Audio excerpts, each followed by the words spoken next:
My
name is Rebecca Johnson, and I love Batman v Superman: Dawn of Justice.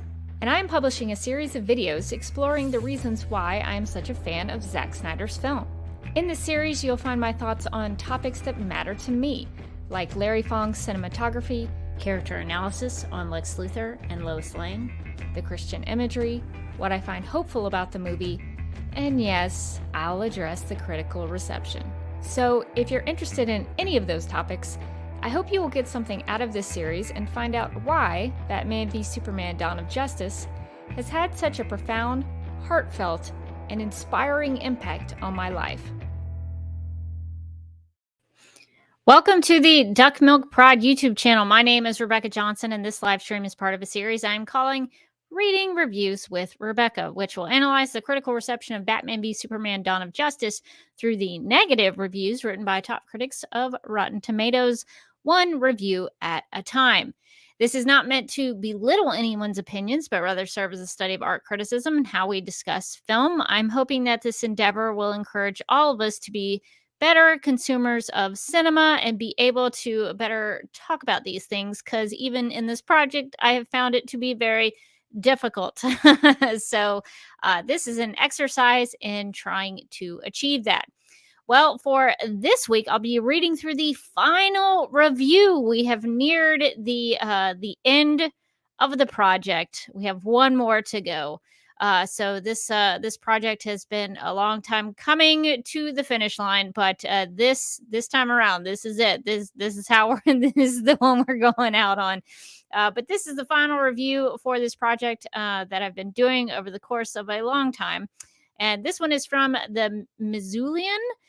Titled Movie Review: Batman v Superman is a super-sized bore.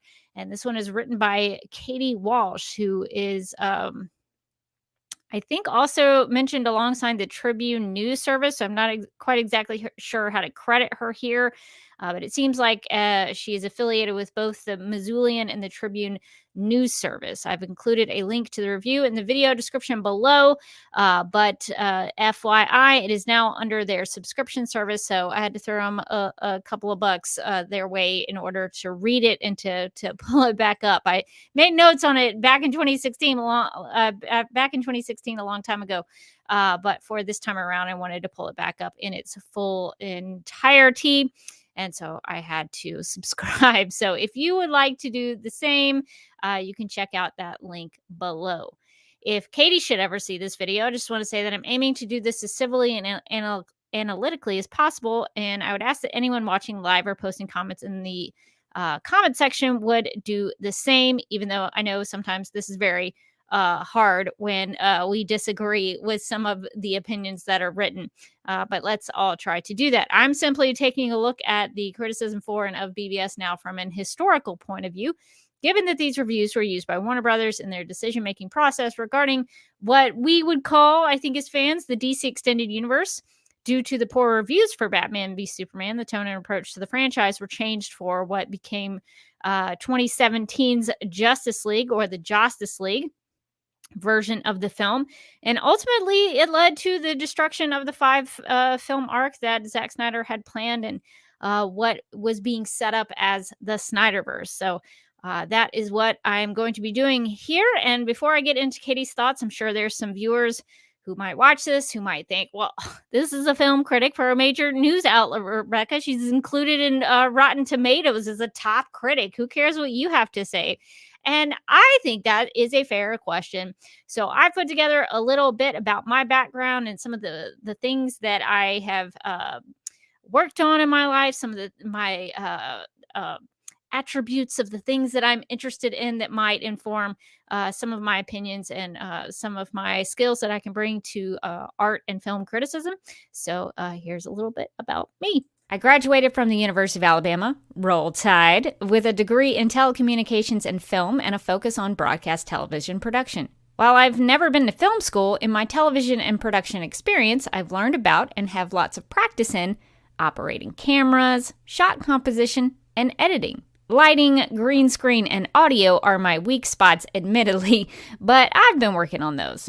After working in local TV news, running cameras, and working in production, I got a job at Turner, now Warner Media, or whatever they're calling themselves now, for 14 years. I worked with networks, or brands as they call them now, like TBS, TNT, Adult Swim, Cartoon Network, Boomerang, True TV, and Turner Classic Movies as a video encoding specialist. I also did a fair amount of closed captioning work and DVD and Blu-ray QC. In case you are wondering how I podcasted about Supergirl and the DCEU films while working for a Time Warner company, I actually got permission and clearance from my human resources representative. If you think I wouldn't criticize stories that were under the same corporate umbrella, that was never a problem nor a concern for me. If I thought the Supergirl TV series or a DCEU film had faults, I said so. In the last 17 years, I have served as a director, technical director, and camera operator at my local church in a live production capacity. I've been a video editor for 17 years, having worked in Avid, Final Cut, and Premiere Pro CC. In my day job, I shoot and edit news and documentary-style video content that involves interviews and narrative storytelling. I'm also currently an amateur photographer and am aiming to improve my efforts in still photography. You can check out my work over at Instagram at @TheDerbyKid.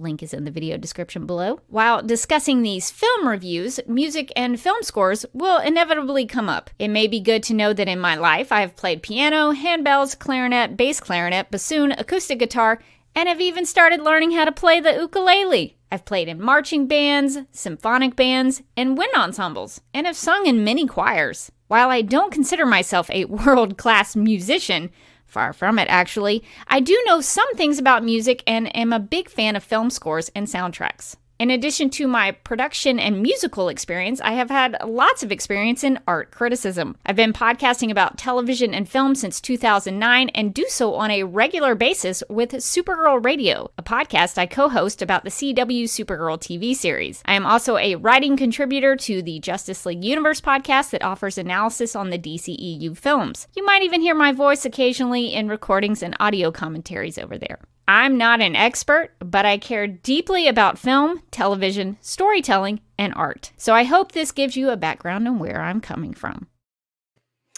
If you are interested in Supergirl Radio, we just released our 400th episodes. We've been podcasting since 2015, so we have 400 episodes now. So I've put together a little over 3 hours of a big montage of the last 99 episodes that we did. So if you want to get a good taste for what Supergirl Radio is like, that is possibly a good way to check that out. Check us out, because it's 99 episodes of a podcast in 3 hours. So I think it's pretty great, and I would recommend it if you're interested. I think it's pretty cool. Also, if you're interested, nobody is, but update on my ukulele playing. I just bought a songbook of 365 songs, so I'm going to be making my way through that, like that lady who cooked all the recipes in Julia Child's book. That's going to be me with the ukulele. So good times. Before I get into the review, I just wanted to chat with Dennis here in the chat, who says one of the reasons I love BBS is that it feels like a throwback to 1990s conspiracy thrillers.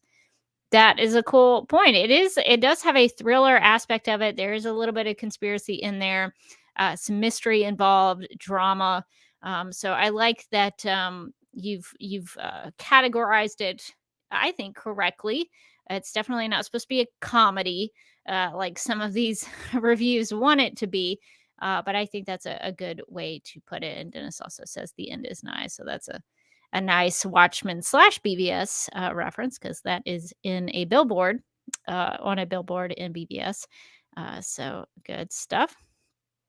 Dennis also says, by the way, I'm reading the Matteries Circle by Robert Ludlum, and I could feel Ludlum's influence, even if indirect, on BBS, maybe because BBS is a conspiracy thriller and Ludlum was very big on the genre. Very cool. Well, thank you for sharing that, Dennis. So let's just get into our final review for this Batman v Superman critical reception project. All right, so this is Katie's review. So always starting out with the title. Bear in mind, these titles may not be written by the reviewer. It could be an editor. It could be someone else. Not really sure. But the title is Movie Review, Batman v Superman is a supersized bore. Of course, I don't agree with this title at all. The only thing I agree with is that it's a movie review of Batman v Superman. That's the only thing I agree with there. But at least it's trying to be creative, and it's telling me a little bit about where this review is going. Because of this title, it seems like maybe Katie thought Batman v Superman Dawn of Justice was too long in terms of the runtime, and that she considered it to be boring. So we at least have an indication of where we are going in this review. So she starts off the review with, quote, "Did you ever think you'd long for the horrible puns and scenery chewing of the campy 90s Batman movies? For Keaton, Kilmer, or even Clooney to fill out the Batsuit? The former playground of Tim Burton was drained of joy by Christopher Nolan, and now Zack Snyder has taken it upon himself to flog the desiccated husk of Batman into cinematic oblivion. In Batman v Superman Dawn of Justice, he does it by stuffing Batman into the sequel of a Superman reboot. That's just plain wrong," unquote. Katie just doesn't like it. It's wrong to do this. All right, so my question, I have a lot of questions for Katie. If I was sitting with her in the same room, I would just want to ask her some questions. So one of them would be, does Katie genuinely, as a film critic, prefer Batman and Robin over BVS? If she had to, would she genuinely say that Batman and Robin is a better film than Batman v Superman Dawn of Justice? Is that an over-exaggeration to make Dawn of Justice look bad, or does she actually feel that way? Does she think, merit-wise, that Batman and Robin would be better than BVS? I think that's a good question, because the answer to that could make me think this is not a serious review. I think Batman and Robin is a good attempt at having the Batman family. I will give it that. There's Batgirl, there's Robin, there's Batman and Alfred. Some of that is, I like that they attempted it, but some of that film is pretty bad. It is pretty bad. Now, granted, to put it into perspective, they were trying to be campy. The intent from Joel Schumacher for those films was intended to be so. I think in Batman Forever, I think they initially wanted to go down a more serious path with Val Kilmer's Batman, but weren't either allowed to, or they were told to move in another direction to increase toy sales. That's what I've always heard. So I don't know if that's 100% correct, but that is what I have heard over the years. But so the intent of those films were not to be a dramatic thriller, a conspiracy thriller, as Dennis said in the chat. They were intended to be sort of family-friendly comedy, campy movies. And so that is what was delivered. So if you want to look at it that way, that is, in my opinion, when reviewing films, you have to look at what is it attempting to do, and did it succeed? Not did I like this, or did I want it to be something else? So if the intention of Batman and Robin was to be a campy comedy, I think it achieved that. Do I think it's cinematically a better film than Batman v Superman: Dawn of Justice? No, I do not. I think it's uh not even close. Like the artistry of BVS is way more impressive than Batman and Robin.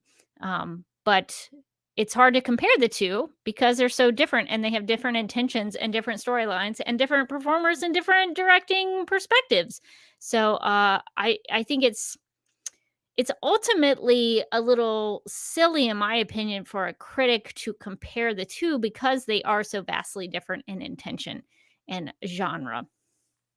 Before I move on, I know Dennis has some thoughts about this. Let's see. Dennis says Keaton wasn't campy. In fact, Burton's Batman was seriously depressing. That's a good point. A lot of the as far as my knowledge of those films, and I was a big fan of those films back in the day. Like Batman '89 is a crucial aspect of my childhood. um, but from what I understand from like the critical reception of it is a Batman. I'll just say it. Batman Returns is my favorite of those four films of that era. I love it so much. I think it's I don't want to go as far as to say it's a masterpiece, but it's a really, really well made film. And it's iconic and it's just cinematically really beautifully done. And it tells the story of the penguin in such a meaningful way. And so I think for me, Batman Returns, even as a kid, I loved it so much. And so I was surprised when I grew up and I learned about how the reason that it went in the campy Joel Schumacher direction is because parents who took their kids to Batman Returns, which it was PG-13.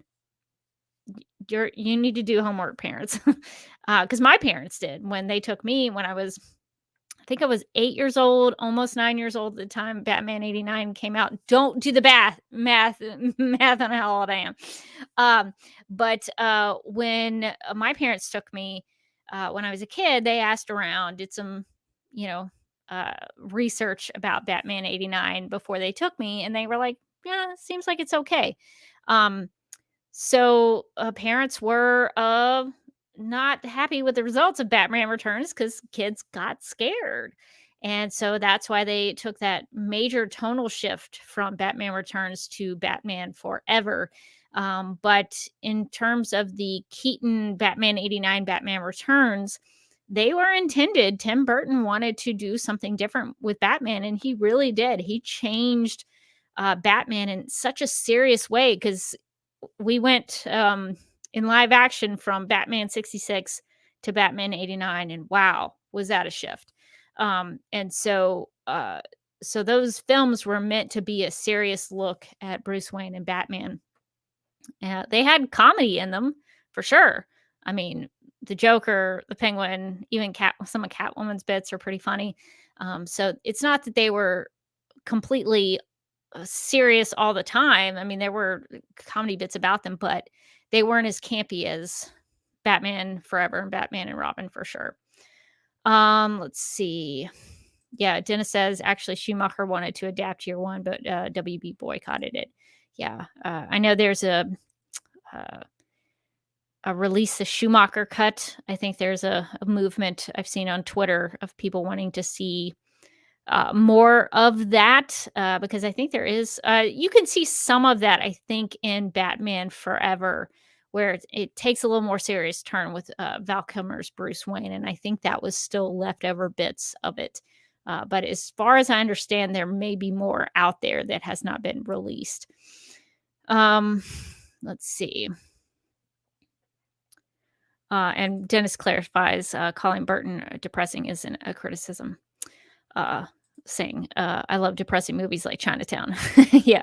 So just to clarify that they're just tonally they're just very different when you go from the Burton to the Schumacher sections of that era.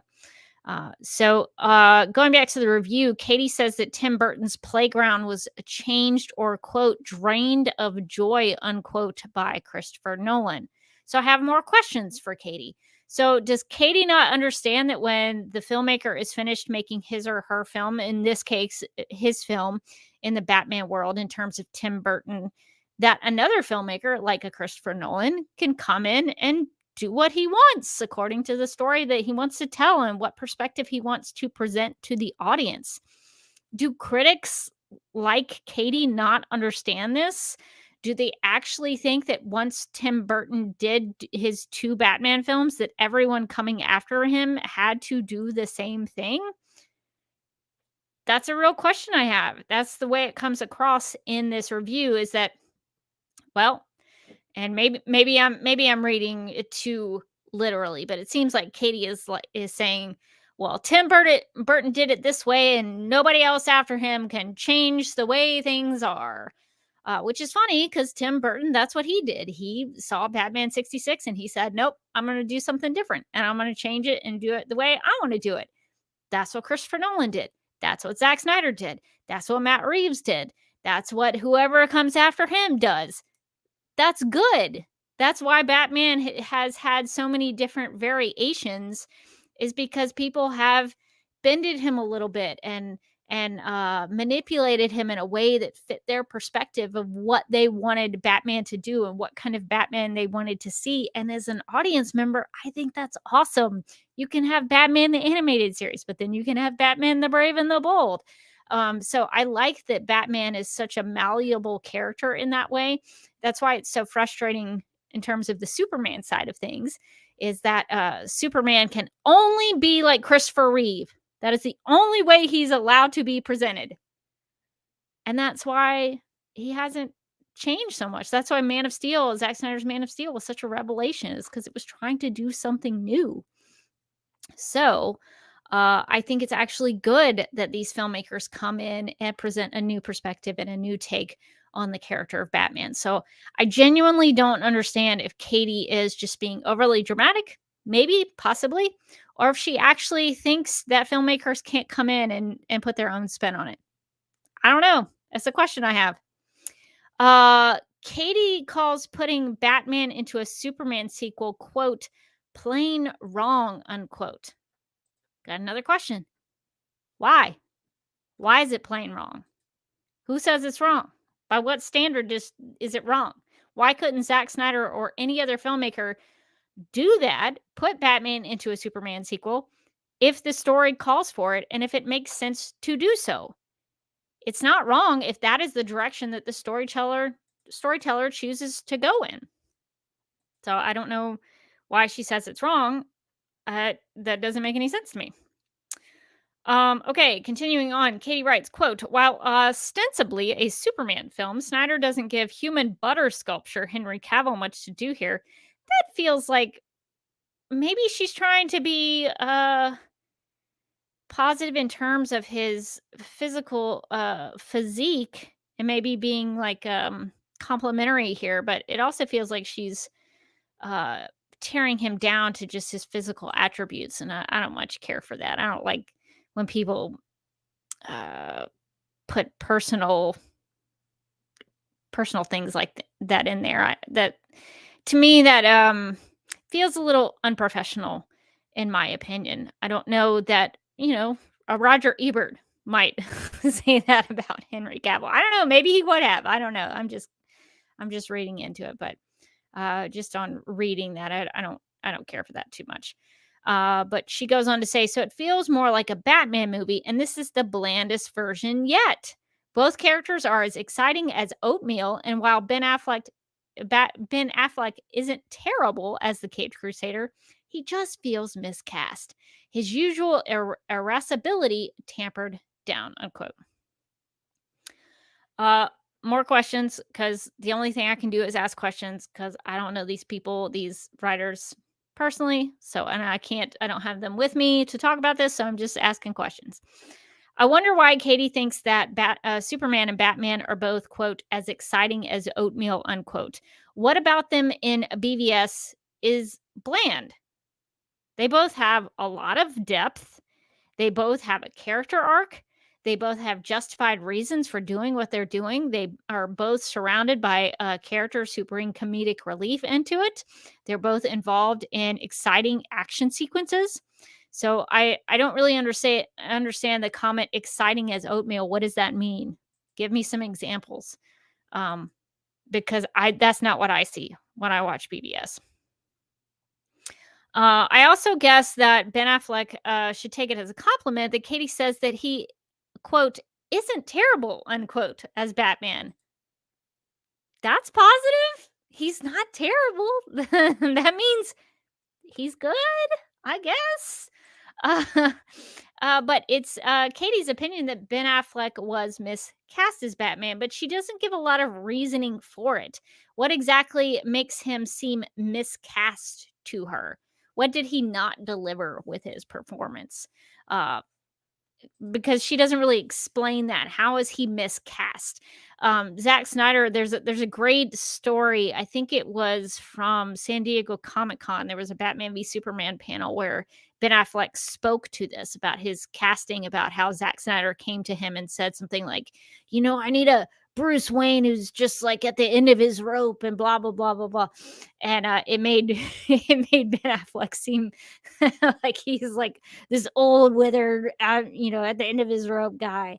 But that's what Zack Snyder was seeing in Bruce Wayne and Batman and wanted to present in the film, and he saw that in Ben Affleck, and he thought Ben Affleck could do that. And I think, in my opinion, Ben Affleck achieved that kind of character and told that story well. So I think when I read something like that in one of these reviews where the reviewer says he's been miscast but doesn't explain what that means, I have a lot of questions, because it's like, well, what is he supposed to be cast as? How is he supposed to be portrayed? What do you think he was supposed to be intending to be? But that's not explained here, so I don't know what she's talking about. But I've heard from the filmmaker and from the actor himself what the intention was for Bruce Wayne in BVS, and I think Ben Affleck nailed it. Katie also uses the word irascibility, which if you are like me and had to look that up because that's not in my vocabulary, my daily vocabulary, it means, quote, marked by hot temper and easily provoked anger, unquote. So she did write that his usual irascibility was tampered down. So Katie seems to think that Ben Affleck, I don't know if she's talking about Ben Affleck or Batman here, but she seems to think that Ben Affleck or Batman's hot temper and easily provoked anger was tamped down in BVS. If anything, I think it's heightened. If anything, I think it is ramped up. So I again, I don't know what she's talking about here. I'm actually very confused about that. I'm going to hop back into the chat and see what's going on there.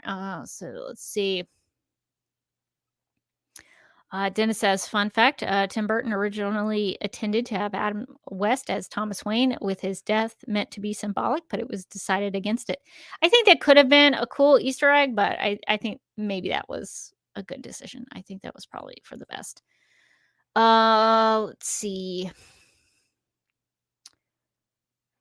Dennis says, didn't Ben Affleck act as brooding anti-heroes and crime thrillers like The Accountant and The Town for some years by that point? I think The Accountant came after BVS, but I think The Town for sure was before Batman v Superman. So he had definitely shown, I think, before Dawn of Justice that he could play a character who was at the end of his rope. Yeah, I definitely think so. Let's see. Dennis also says something about Ben said that he didn't want to do like a replay of Christian Bale's portrayal of Batman, but then Zack Snyder said something like, "No, this Batman is on the edge of moral bankruptcy," and Ben answered, "I'm your man." Yeah, I'll have to see if I can find that little bit from San Diego Comic-Con. I'll link it in the video description after the live stream is over, because it's actually pretty funny, because Ben Affleck does such a good job retelling that story. So it's pretty funny. All right, continuing on in the review, Katie writes, quote, Jesse Eisenberg is at least working a more exciting tonal range as Lex Luthor, positioned here as a wonderkin venture capitalist slash tech innovator who wants to disrupt Superman.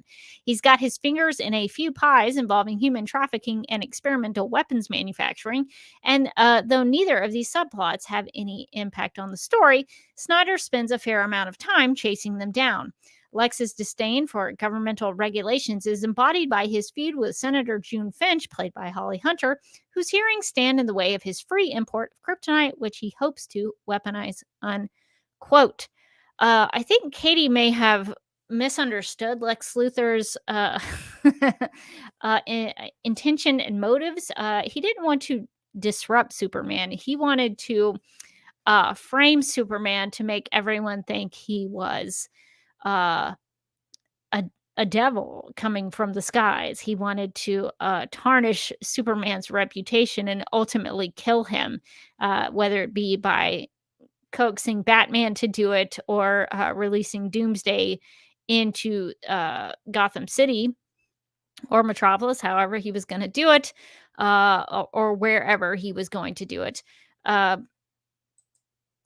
it wasn't just to disrupt Superman. There was a larger plan there that involved those experimental weapons and human trafficking. So, I guess the first thing I'll say about this is that I'm actually surprised that Katie seems to have really liked Jesse Eisenberg's performance as Lex Luthor. That's surprising because a lot of these critics from Rotten Tomatoes, a few of them like Jesse Eisenberg's Lex Luthor, but a lot of them didn't.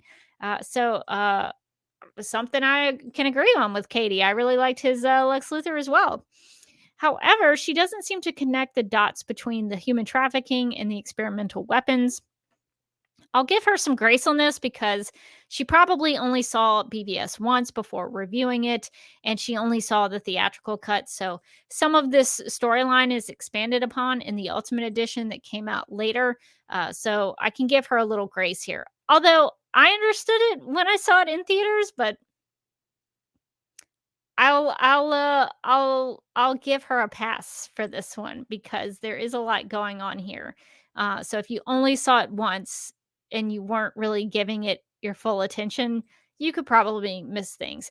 But the human trafficking at the beginning was in the film because it's part of Batman's investigation into the White Portuguese, which is connected to Lex Luthor, who is also connected to the experimental weapons.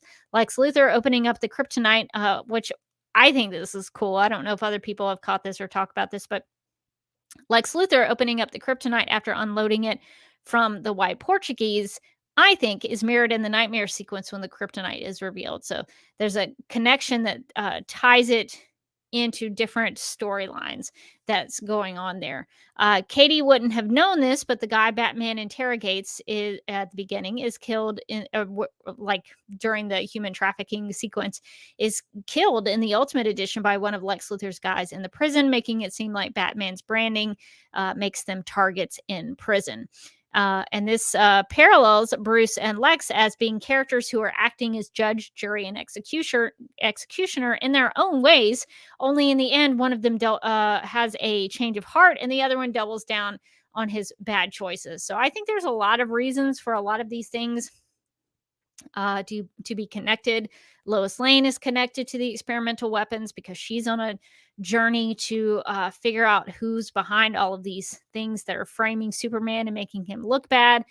So she's kind of in the mix for those reasons. And so they're all intertwined. They all have a reason to be there. So if you're not paying attention and you're not making a real genuine effort to pay attention to the plot, you're just going to, I guess, like Katie here, just dismiss it like, oh, this is nonsense, whatever. But it all connects, in my opinion. Let's see what Dennis says in the chat here. Dennis says, no, Luthor wasn't tied with the human trafficking ring from the scene with the cops. That was just Bruce rounding up the usual suspects, like they say in Casablanca. Yeah, I sort of tied the Lex Luthor aspect of it to the White Portuguese. So he interrogates the guy who has all those women kind of locked up. That guy, he's interrogating him to get information about the white Portuguese. He goes back to the Batcave later to talk to Alfred, and Alfred's like, was last night productive? And he says, no, that guy didn't know anything. And then he starts talking about Knyzev and talking about the white Portuguese. So Batman's going around trying to figure out if there's a dirty bomb coming to Gotham, and wants to figure out what this white Portuguese thing is, which the white Portuguese is later revealed to be connected to Lex Luthor and the kryptonite. So that is how that is connected. And Dennis goes on to say the weapons trafficking, though, was Luthor, but it wasn't real. It was just a spook story for Batman to find out about the kryptonite. So you could read it that way as well. But I think it's connected. So I don't understand how Katie would have missed it. But again, I'll give her some grace on this. It's not complicated, but there's a lot of layers to the plot. And Batman v Superman: Dawn of Justice is not a film that you can just sit in once and watch it once and then get everything out of it in that one sitting. For me, in my opinion, my experience was, two viewings I got more stuff, then 3 viewings I got even more stuff, and it just kept going. Even talking about it in these live streams, I've connected about some things from other sharing perspectives from other people where I'm like, oh, that's a good point. That's a cool way to read that. So BVS is a film where you have to really engage with it, I think. And to me, that makes for good art and a good film, is that if you engage with the storyline and what's going on, you might, whatever you put into it, you get out. And so I think that's a cool aspect of Dawn of Justice. So I think that for Katie here, she either saw it once and dismissed it as nothing, or she didn't really dare to actually engage in the film because she had a preordained wanting to dislike the film. So I don't know which one of those is correct, but I will say that she's wrong about how those storylines didn't connect and those scenes didn't add up. Katie also says, quote, the 2.5-hour film is stuffed to the gills with plot, but feels very short on actual story. It's so busy, but it's clear that it's all just a puppet show to distract from the lack of anything original or emotionally resonant. All of the scurrying from character to character, seemingly at random, is profoundly dull, confounding, and pointless, unquote. This reads to me, I have to say, I've analyzed Batman v Superman: Dawn of Justice I don't know how many times. This reads to me like somebody who didn't pay attention, or who isn't really giving it the old college try. Just from reading that paragraph. So what is busy about the story and the plot of Dawn of Justice? I don't think that, in my personal opinion, I don't think that Katie has done a good job of explaining that here, but that's only because I've seen the film and know what happens in it. For someone who hadn't seen the film before reading this review, Katie makes it seem like there are entire sequences that don't have any reason to be there. And in my opinion, that's incredibly misleading and lazy on Katie's part. She doesn't even attempt to connect the dots here. So think back to 2016. If you are somebody who had not seen BVS before you read this review, you'd be like, oh my gosh, it's totally pointless. And like the dots don't connect. And there's entire sequences that don't make any sense. And everything is profoundly dull. And there's nothing emotionally resonant, and it's just a puppet story, and it's so busy and everything is random. Well, you would come away after reading this review like, oh my gosh, this movie sucks. Oh my gosh, this is just, it's bad. But if you had seen BVS before you read this review, I'd be curious to know what you thought. Because I had actually, I think I've told this story before. I went to go see Batman v Superman: Dawn of Justice at a fan screening several days before it officially came out, because they had a thing like a year before when a trailer came out, and if you went as a fan to see the trailer in the theater, they gave you a free pass so that you could come back when the movie was released, and then you could come, use that free pass to see BVS. So I went to a fan screening a couple of days before it was released. And so I had actually seen it before these reviews came out. And so when the reviews came out, I was like, what is this? Because I knew it was emotionally resonant. I knew that things mattered. I knew that the dots connected. I knew that it wasn't just a puppet show, that it didn't have anything original. I knew that it did. So when I read this review and others like it, I was very confused at what the critics had seen versus what I had seen. I think it's very deceptive. And this is one of the ways I would like to present as a way to fix film criticism. And one of the and I'll make a video on this and present all of my ideas in full. But one of them would be that that film reviews should be it should be required for you to see it at least twice. That they should not be released until after the films come out. I don't think they should be these reviews should be released before the film comes out. I know that film studios want to market it as, oh, this film is fresh, come see it. But I think it really does a disservice to the reader, to the viewers, if it's a YouTuber or a podcaster who's reviewing the film. I think it really does a disservice to film criticism for people to put their agendas onto a film because they can, because then they're not questioned. You know, they write all this horrible stuff about this film that's not even accurate or true, and then they release it, and then the film comes out, and then after that, they're hands off. It doesn't matter if they even lied in the review. They're not held accountable to it. Oh, well, it's just my opinion. And I'm sorry your movie tanked because I said your film sucked.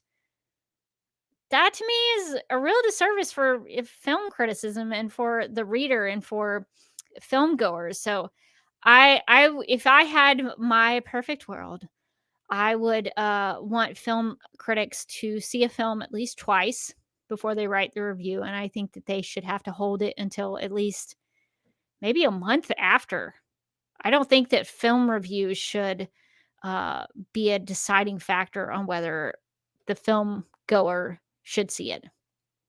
That's my opinion. I think if you're interested in a film, go see it. It shouldn't matter what a critic on Rotten Tomatoes says.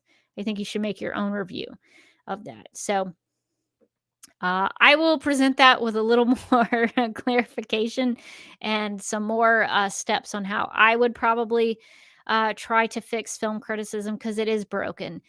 So there are ways I think that we can tweak the way film criticism is done currently and maybe make things a little bit better.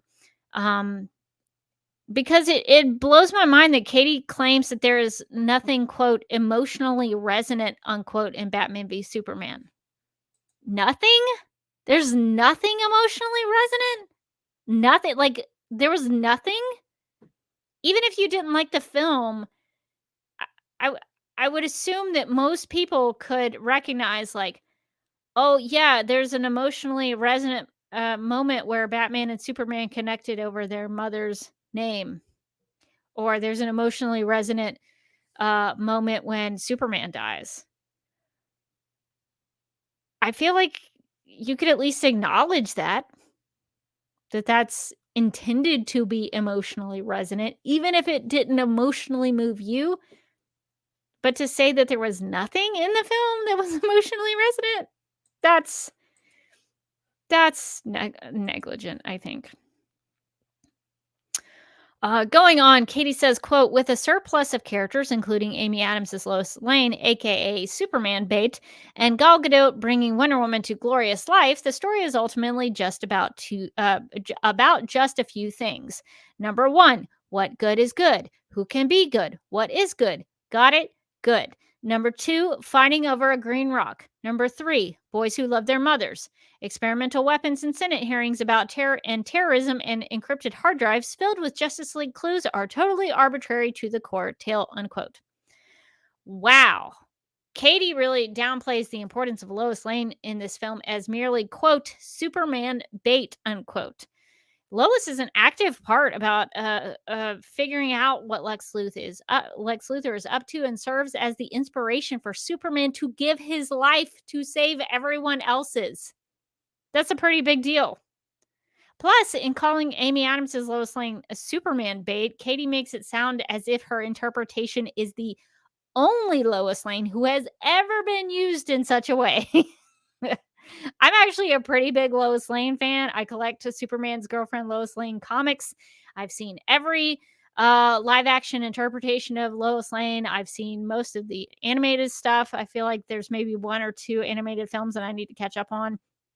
I've watched Smallville. I've watched Superman and Lois. I'm a big fan of Lois and Clark, The New Adventures of Superman. I've seen the George Reeves television series. I've seen the serials. I know a little bit about Lois Lane. So to make it seem like Amy Adams' Lois Lane is the only Lois Lane who has ever been used as Superman bait, that is just not true. That is just not true. Go back and look at those Margot Kidder movies. There's a lot of that in there. It's just this review makes it seem like Amy Adams' Lois Lane is the only Lois Lane that's ever happened to. Come on, man. I should also recognize the Superman Returns Lois Lane. She had a little Superman bait stuff going on in there as well.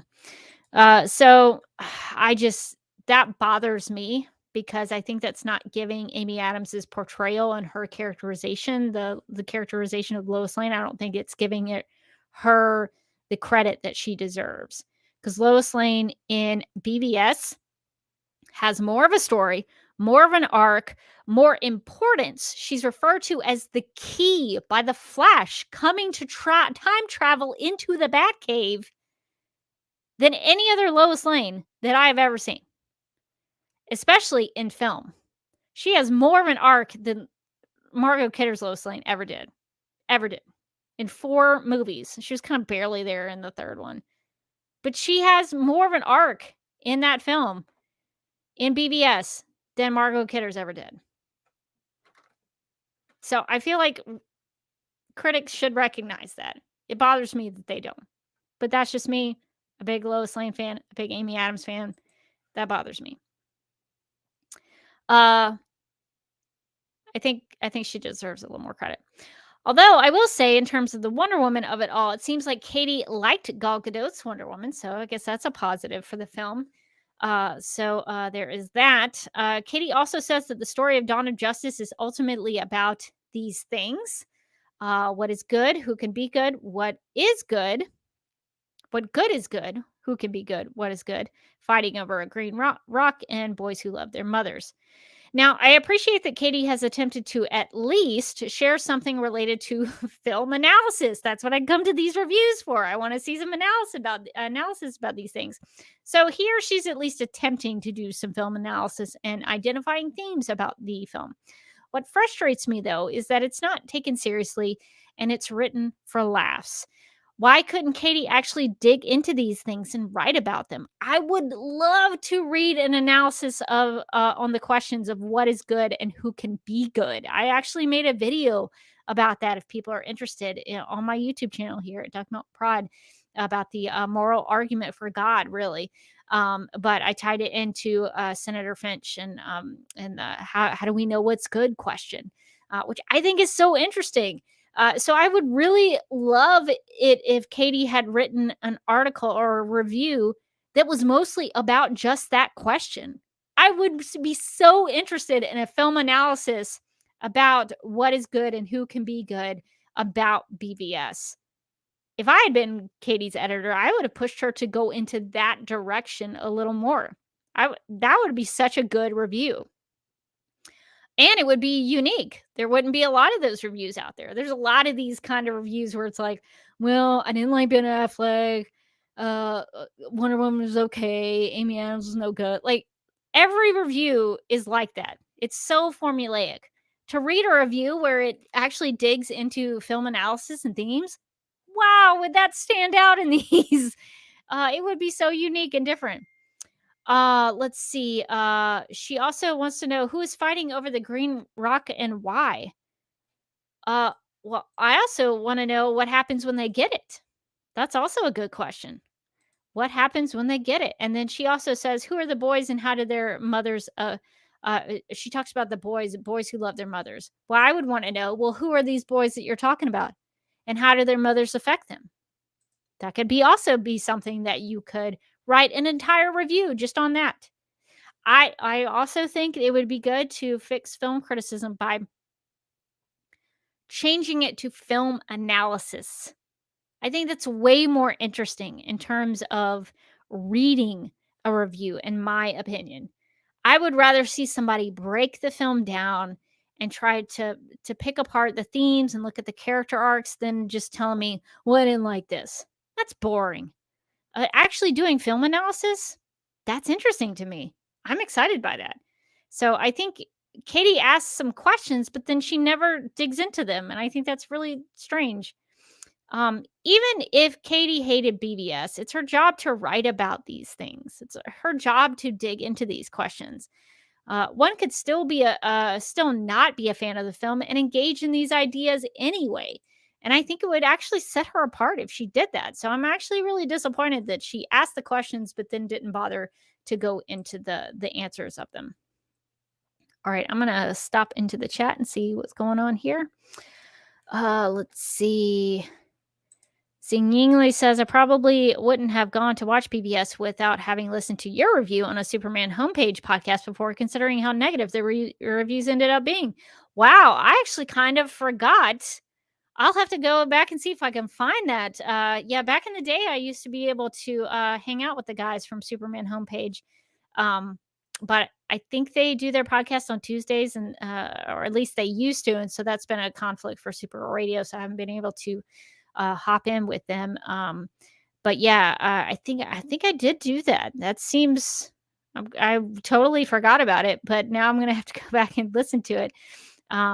But yeah, that's really interesting. Well, I'm glad that I at least made it intriguing enough for you to go check it out. Just because I think it's always one of those things for me. It's like, well, I don't care what anybody else says. I'm gonna go and see it for myself. If I'm interested in a film, I'm gonna go see it. I remember there was a film that Jennifer Lawrence was in, and it was like based on a true story of a lady who made some mop or something. She created this invention and sold it on QVC. And I remember a friend of mine, we both like Jennifer Lawrence as an actress, and we were like, "Hey, the new J Law movie came out," and she at one point like texted me like, "Oh, the critics didn't like it." And I was like, "Screw the critics. Let's just go and check it out anyway and just see what it is." And it was actually a pretty good film, and she did a great job in it. So I never want film critics or these film reviews, because they're so terribly written and they're just so superficial in my opinion, that I never want these film critics to deter me from checking out a film that I'm interested in. If I want to go see it, I'm going to go see it. If it stinks, that's on me, and I'll just never watch it again. But I might go and love it, and they could be wrong. So I just want to encourage people. If you want to see a film, don't listen to what other people say. Just go see it. Yeah, so that's my rant about that. Jet says, checking out your stream before I head off to work. Well, I hope you have a great time at work. I know sometimes it's like, oh, I gotta go to work, but I hope it's a good one. I hope you have a good shift or a good day, however you go to work and whenever you go to work. So I hope you have a good time, Jet. Thanks for checking in. I'm gonna hop back into the review because we don't have too much longer to go. So Katie says, quote, you might even wonder why Batman is fighting Superman. Lex Luthor tells them so, but the film shows that Bruce Wayne's business and employees were part of the collateral damage from the destruction and carnage that Superman wrought at the end of Steel. That's unfair. That was mostly General Zod. Linking the climatic events of the prior film to the introduction of the world of this one is the one thing that Snyder gets right, even if it exploits the opportunity to wring out every drop of 9/11 imagery, unquote. I will say Katie here does write about something in a meaningful way about something she dislikes. So I will give her this one. I give her points for this. Uh, but she's kind of giving Zack Snyder backhanded kudos. But I guess backhanded kudos is better than no kudos. So there is that.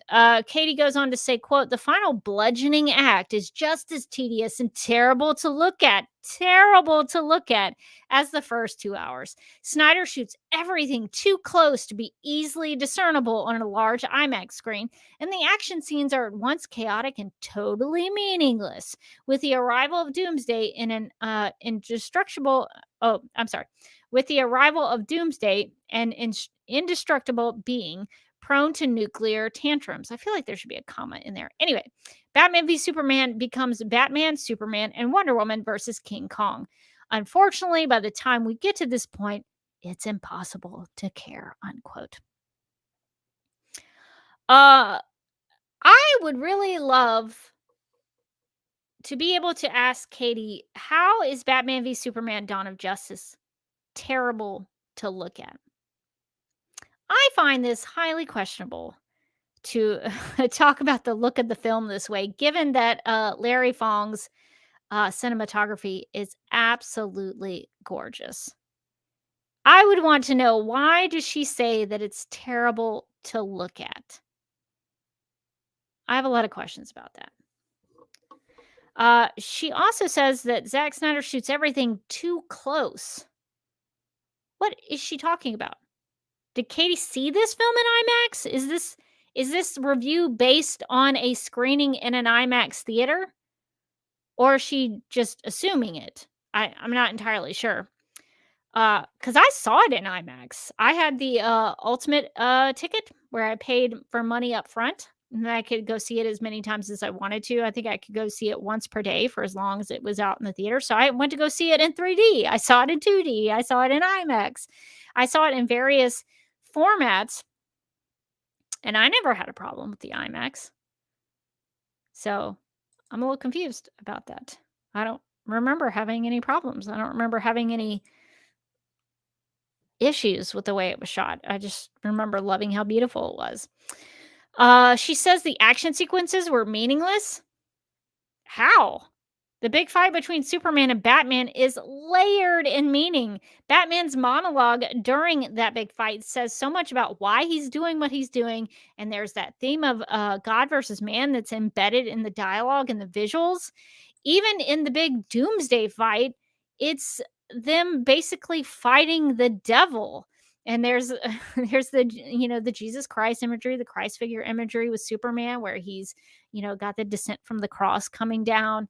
In the Pietà visual there, so that even if you weren't talking about the Batman and Superman fight, if you're talking about the Doomsday fight, that's layered in meaning. Even the talk of Superman, and Lois being his world, that has a lot of meaning too. So I don't understand why she's saying that there's no meaning to the action sequences, that they're meaningless. What does she mean by that? She also says, a quote, unfortunately, by the time we get to this point, it's impossible to care, unquote. I think if I was Katie's editor, I would change this a little bit, because the last sentence is written as if Katie is speaking for the audience, as if she is putting herself in with the audience. I would have her, if I were her editor, I would have it speaking more from a first person perspective, because she can't speak for me. I don't want her to speak for me. I don't want you to lump me in with your opinion. I think I would have her say, quote, by the time I got to this point, it's impossible to care, unquote. I think that would have been totally fine. I think that would have been more accurate. And I think that would be more representative of her perspective. So that's another thing that I would also suggest to fix film criticism, is be more about perspective from the film critic, from a first person perspective, if you wanted to write it that way, but not speaking for the audience. I think that's a really bad practice. And I have to catch myself a lot of times to practice that, because sometimes it's easy to give in to doing that.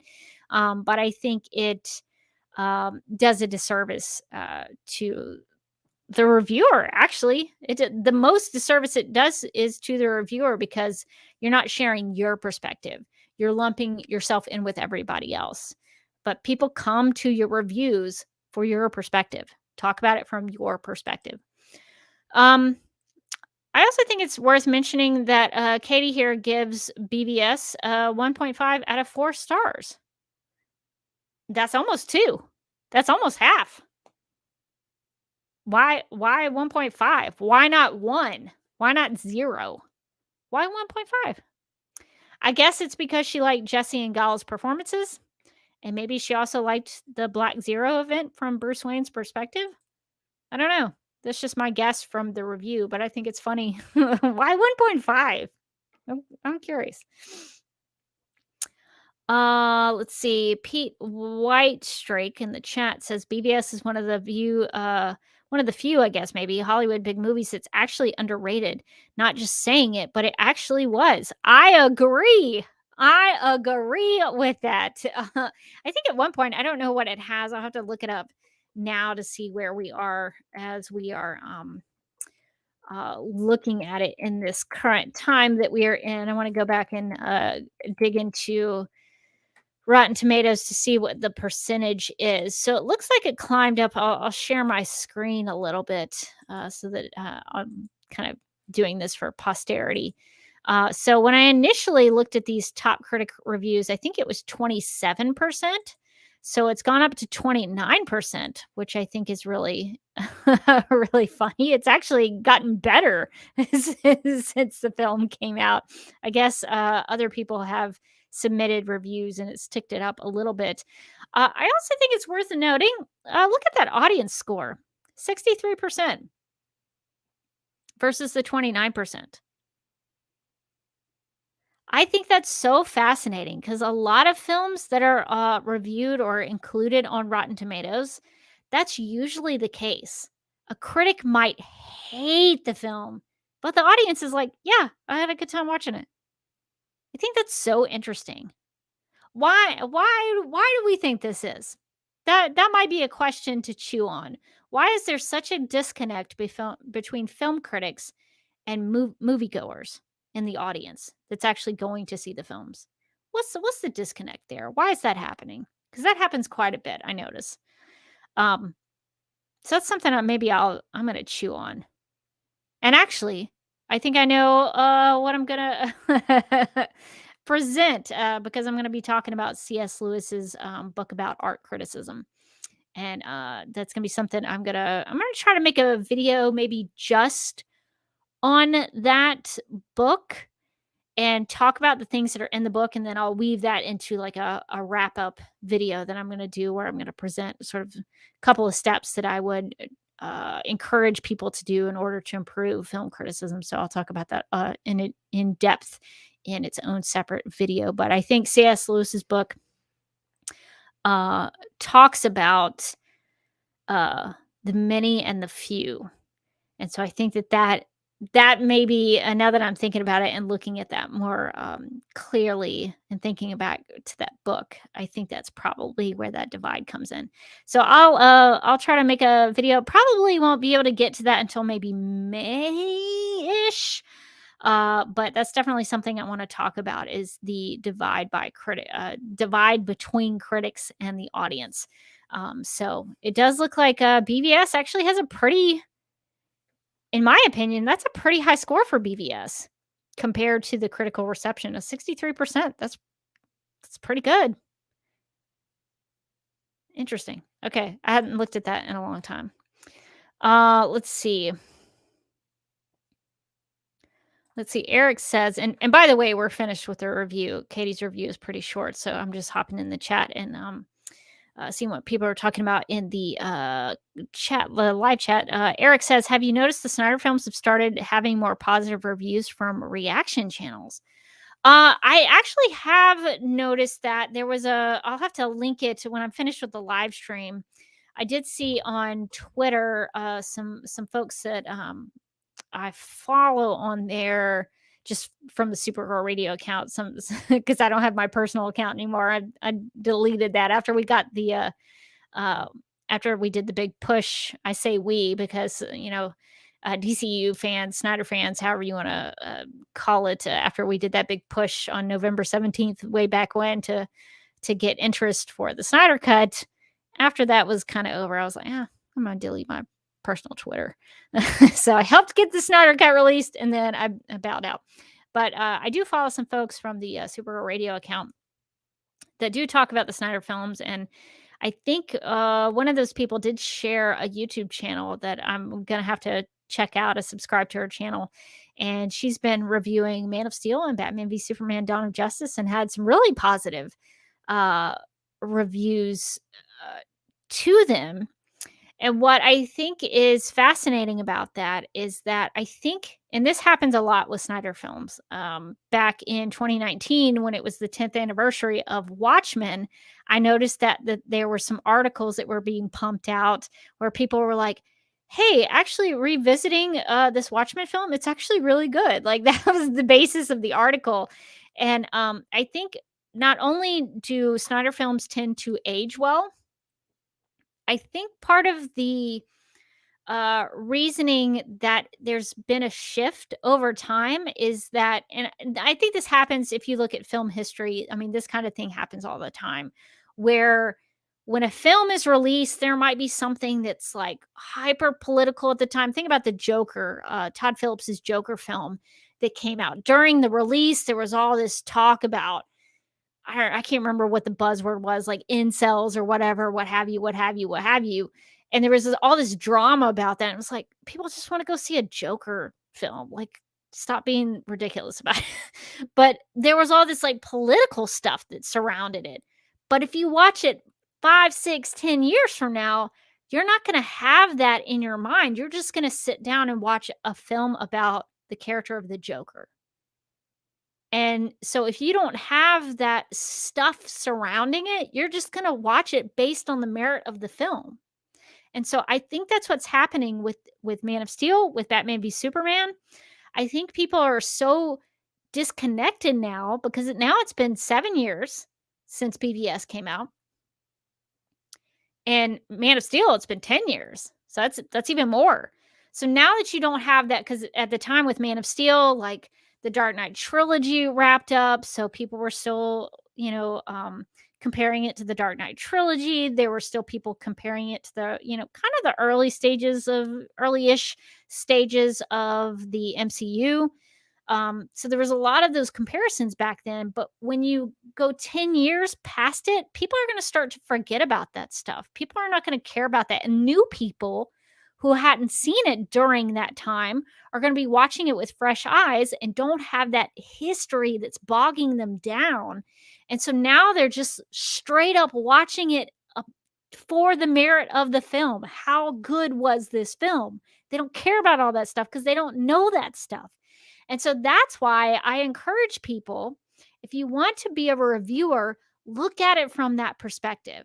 Your reviews will age really well if you base your review solely on the merit of the piece that is presented in front of you. If you try to inject politics, if you try to inject the culture of the time, if you try to inject the here and the now in your review, it's going to age poorly. But if you look at it just from the merit of the film, how well was it made? Did it intend to be one thing and succeed in being that thing? In my opinion, that's how film reviews should happen, because that will always stand the test of time if you do it that way. And if you do it that way for everything you review, if you have a standard that you set up, it's always going to age well. So I'm actually not surprised that people are starting to have more positive reviews, because these are new people. Probably, I would have to wager a guess, these are people who are not bogged down with the weight of everything that was put on BVS and Man of Steel at the time when they were released. I do think that's interesting. So we'll have to see how I'm actually really curious when 2026 comes around and the 10th anniversary of Batman v Superman: Dawn of Justice happens. I'll be curious, see what we see. Keep your eye out on that. let's see. Also, Erica says that even those people who once hated BBS are starting to talk about it differently. Well, I'm not surprised about that either. Because the more you age and the more life experiences you have, you then take it into the film and then things change a little bit. If you go into it with a fresh perspective for how your life, when it came out in 2016, you might have been one way. Your life might have been one thing. But just as an example, this is just a hypothetical. Maybe in 2016, life was good, everything was great, and you were just like, I just want to see Superman smile and people cracking jokes.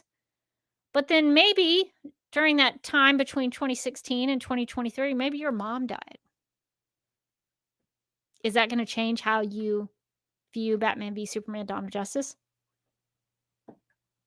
If your life experience changes, if you get more wisdom, if you have more life experience, you have more things that happen in your life, you go through some things, maybe some great times, maybe some bad times, maybe you just live a lot more life, and that informs how you see the story.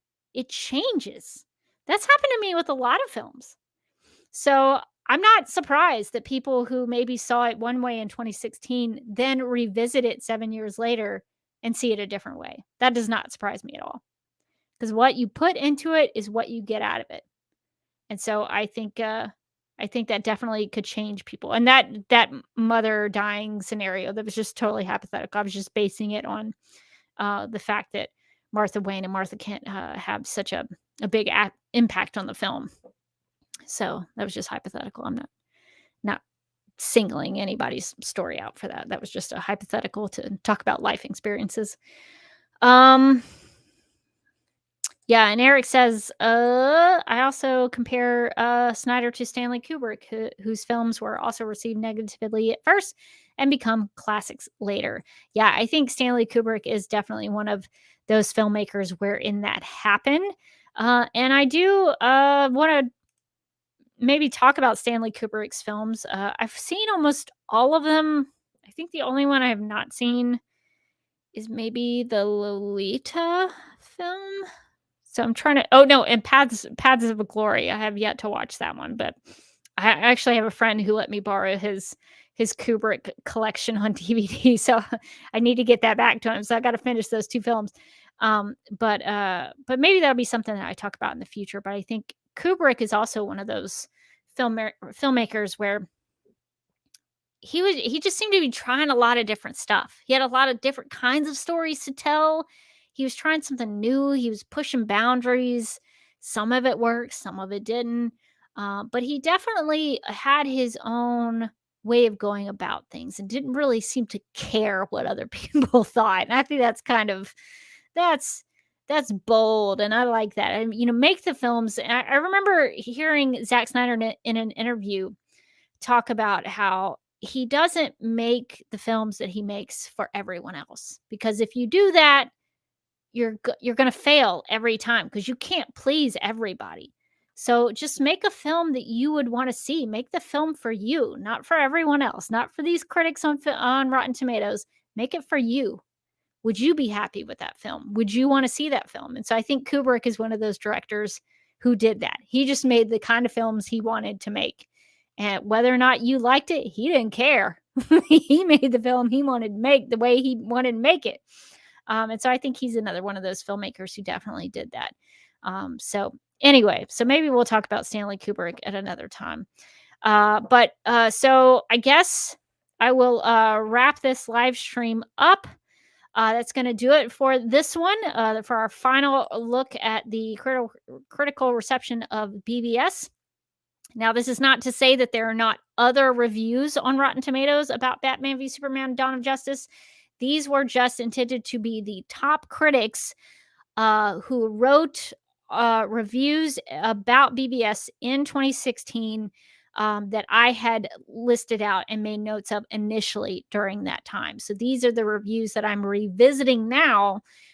So there could be more of them out there, but these are the ones that I had initially done a study on. So if you're like, but we had more, I don't know, maybe there are more, but these are the ones that I had marked down that I wanted to take a look at. So that's where my list of these are coming from. If you missed this live, I hope you'll consider sharing your thoughts in the comment section below. If you have any questions about when I'll be live, check this YouTube channel. I hope to do more live streams. People seem to enjoy the live streams. But I'm not exactly sure what my schedule is going to be like because, FYI, I did get tickets to SnyderCon, lovingly called SnyderCon, but it's really, I think, called the Full Circle event that's happening in Pasadena, California at the end of this month. So I will hope to be doing some video stuff about SnyderCon, maybe interview some people while I'm there. Maybe I'm probably not Zack Snyder or any of the other people involved in the films. I doubt I'll have access to that, but maybe some other fans while I'm there, talk to some other people. Because I know there's some podcasters and YouTubers I know going, so maybe I'll chat with them.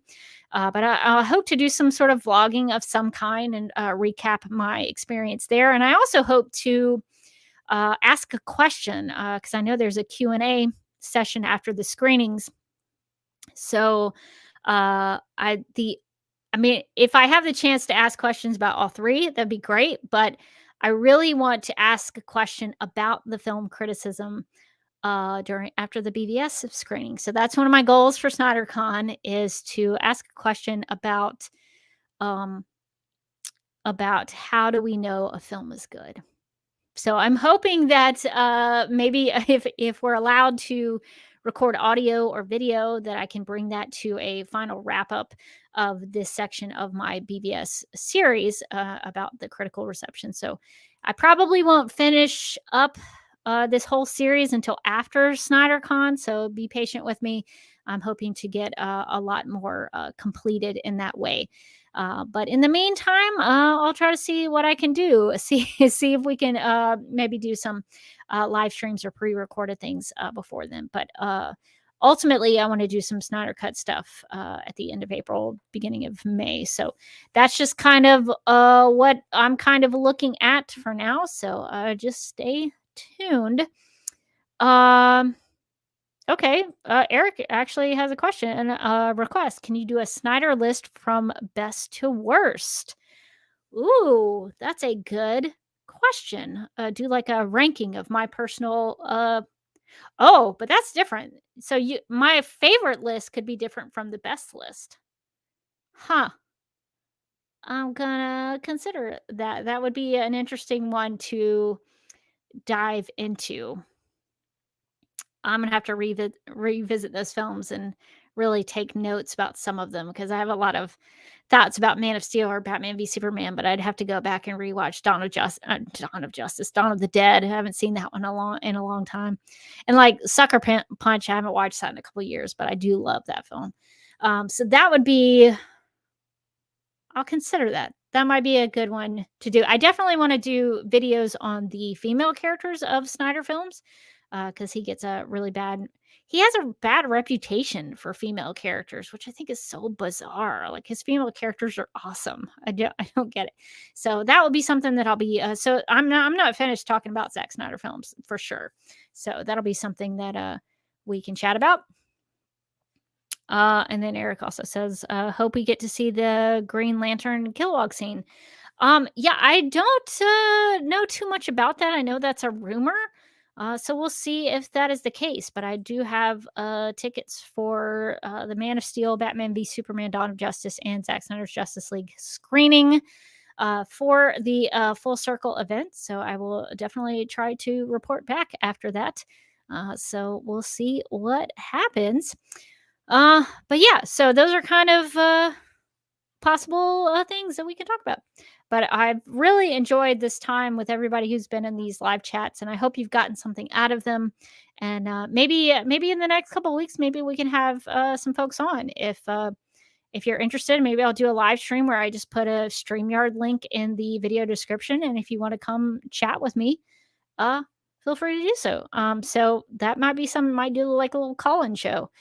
So I'll consider that as well because it'd be fun to hear everybody else's perspective. Okay, well, I think that's going to be it. We will revisit some Zack Snyder stuff in the near future. If you do have, as always, a review that you think is written really well and you want to share it with everybody else, comment below this video and I'll share it in some future videos and we can chat about that.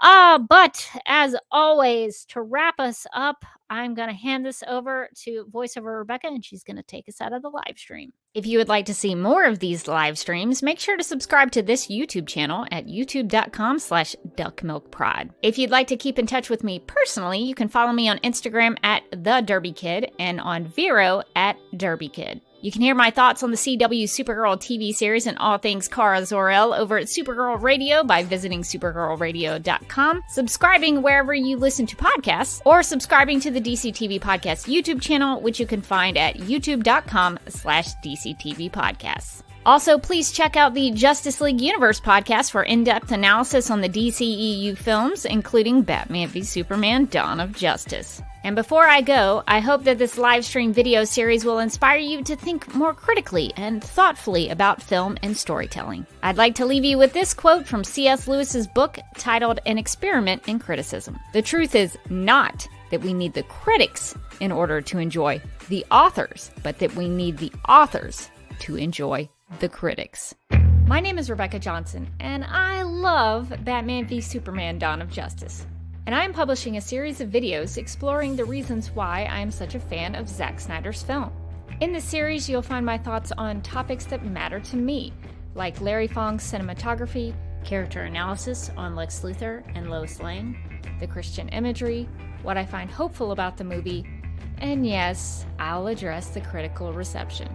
So if you're interested in any of those topics, I hope you will get something out of this series and find out why Batman v Superman: Dawn of Justice has had such a profound, heartfelt, and inspiring impact on my life.